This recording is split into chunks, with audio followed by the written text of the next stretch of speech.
Participation in the life of the higher world is at the same time a spiritual exercise, service to the common good, and your highest bliss.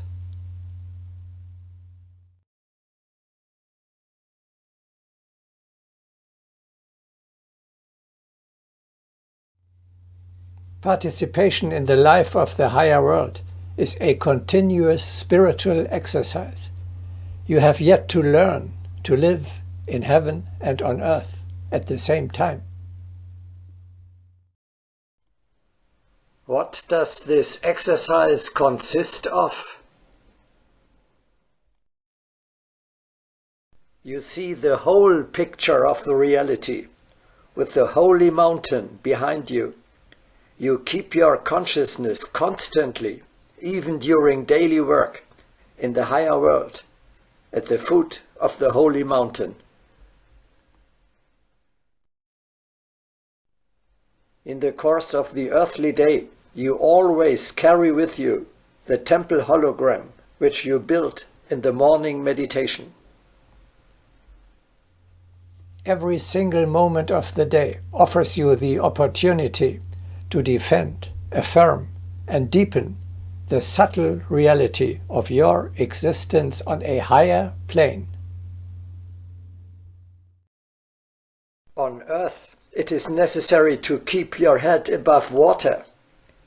In the spiritual sphere, it is crucial to keep your head above the clouds, in your homeland, in heaven.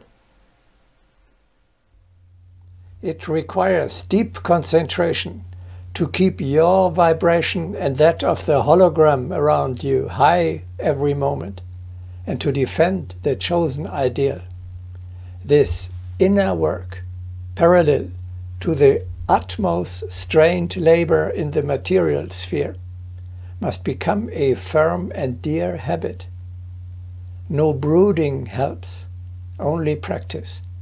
Try it out. Help yourself. Raise yourself.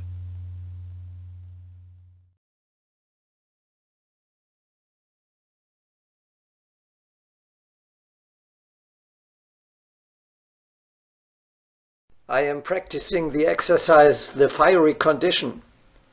However, I have not yet found the right approach, for example, to raise my vibration again in a moment of dejection.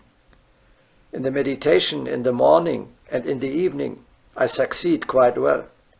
But during the day, when I don't have time to meditate, I don't know how to rise again when I have crashed. Yes, I felt the same way for a long time. It is not easy to muster from within oneself the strength of soul, to pull oneself out of the mire by one's own hair, like Baron Münchhausen. Experience teaches the fiery state of your being is not sufficient. Life in a supermundane sphere, in heaven, must be added to make your true existence and thus your happiness perfect. A spiritual being cannot exist in a place with low vibrations, but only in its own high vibrating world.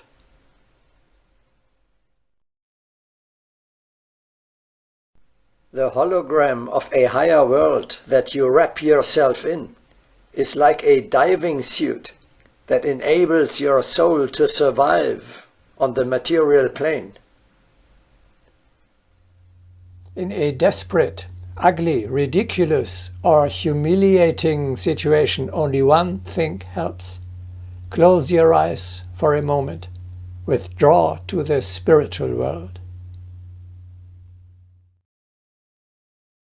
Detach yourself from earthly everyday life and move into your eternal home. Enjoy the majesty, purity, peace, and tranquility of the holy mountain. Feel the closeness of your true relatives, especially your teacher. experience the happiness of the communion of souls with them. In this way, you immediately and unfailingly raise your vibration.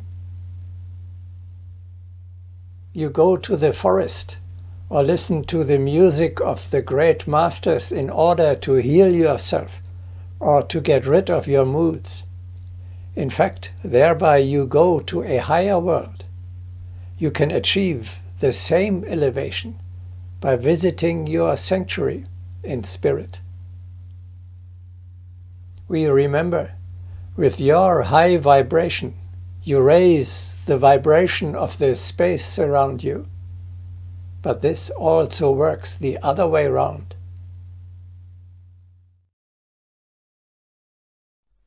By entering a room with a high vibration, for example, a sanctuary, you also raise your personal vibration.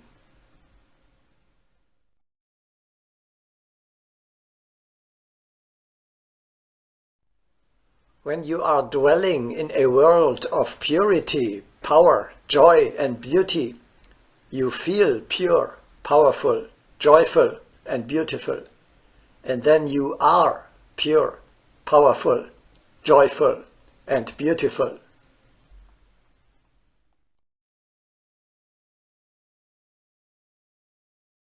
Living on the holy mountain brings your being into a holy vibration.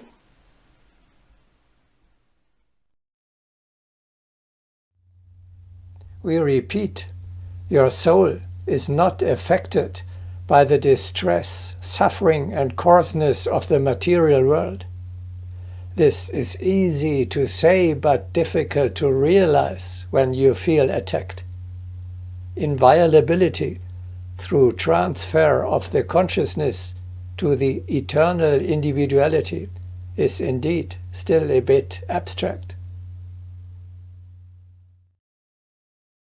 But high up on the holy mountain, in the sublime world of your teacher's ashram, you can really feel invulnerable.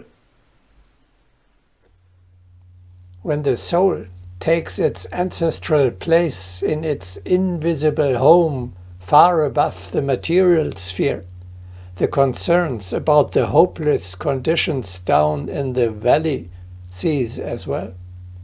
There you can flee at any time, if the disgust of the stupidity, the impudence, or the egotism of your fellow man seizes you.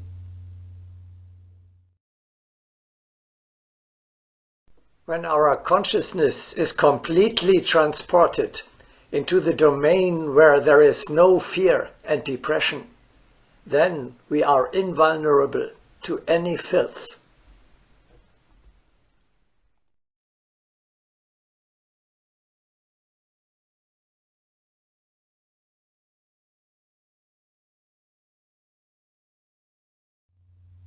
When you create a world of your own, your personal paradise, and really live in it, this is not just a private pleasure.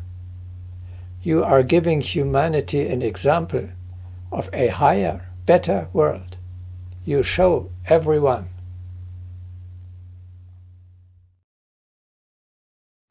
Here is the new world.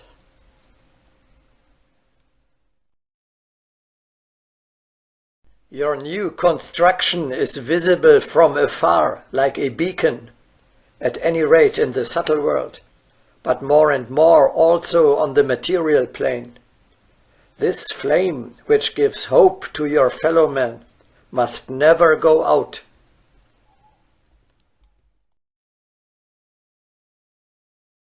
The joy of ascent must transcend any earthly joy. It must shine, and by its light be a beacon to many.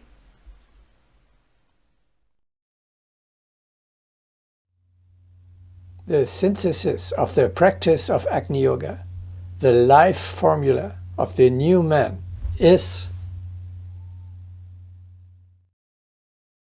I am a celestial being, a spirit man. I live in a higher world, descend into matter, and bring this heaven to earth. That means practically you establish in every room you enter the hologram of your temple and thereby create a pure and holy atmosphere. That must not remain a theory. Ask yourself at the end of every day,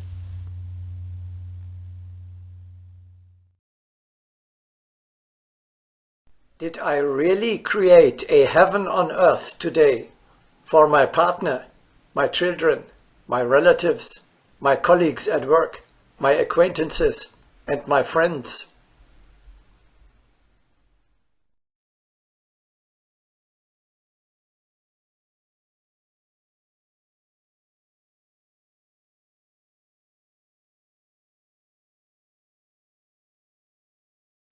I have been a philosopher and a seeker of happiness from my youth.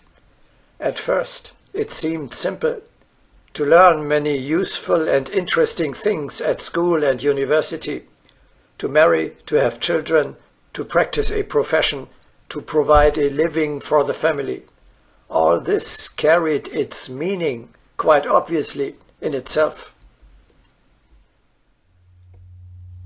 At 40, when the children needed me less, I asked myself, and many of you also ask themselves, can that be all?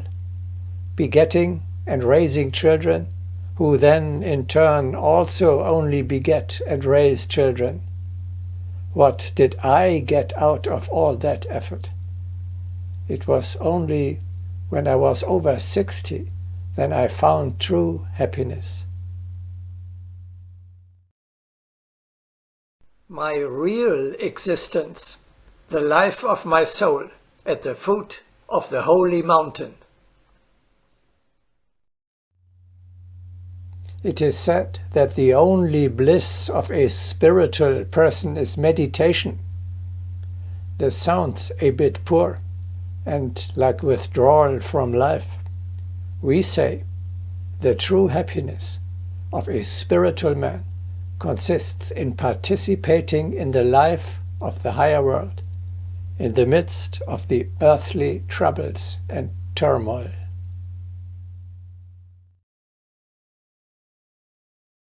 A time of happiness. Thus we call that step in the development of consciousness when, without turning away from life, our co-workers are given the opportunity to join us in our abode.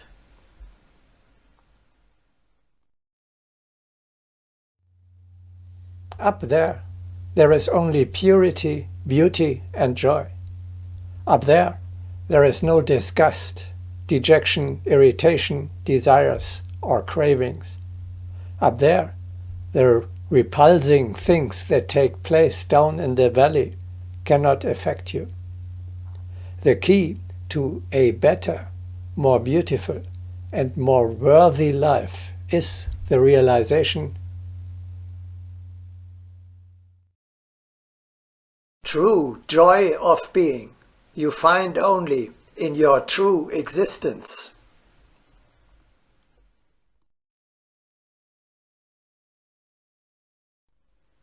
Where does this cheerful feeling called joy of being arise?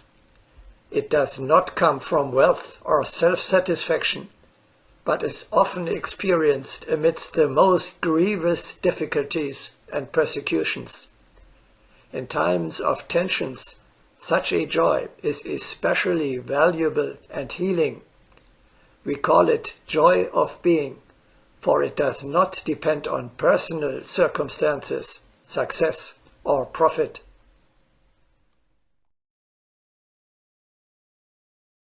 Can there be feelings of joy when one is afflicted with disease, injustice, and insult?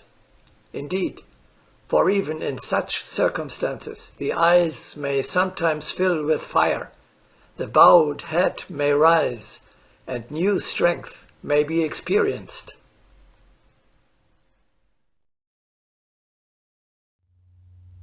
And now follows the key sentence of this wonderful paragraph.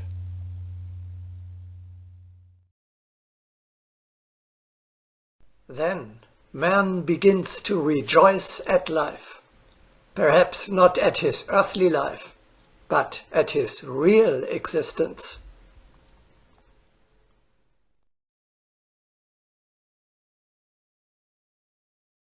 How can I, too, find this joy of being?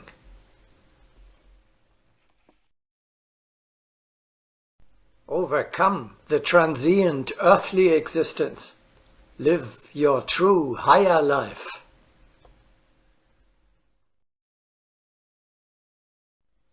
Wherever you stand and go, whatever you do, keep the image of your real existence, your eternal home, your nirvana in your heart, the village and the ashram at the foot of the holy mountain, and there your disciples, classmates and teachers, up to the Mahatmas.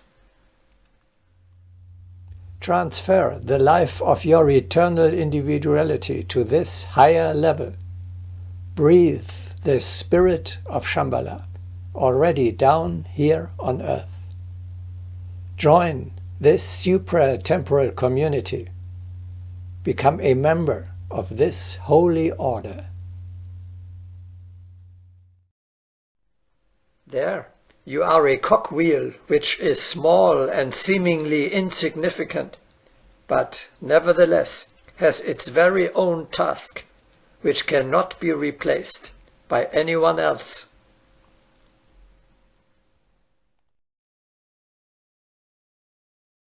How to explain that without the unity of the worlds, life on the earthly crust is an absurdity?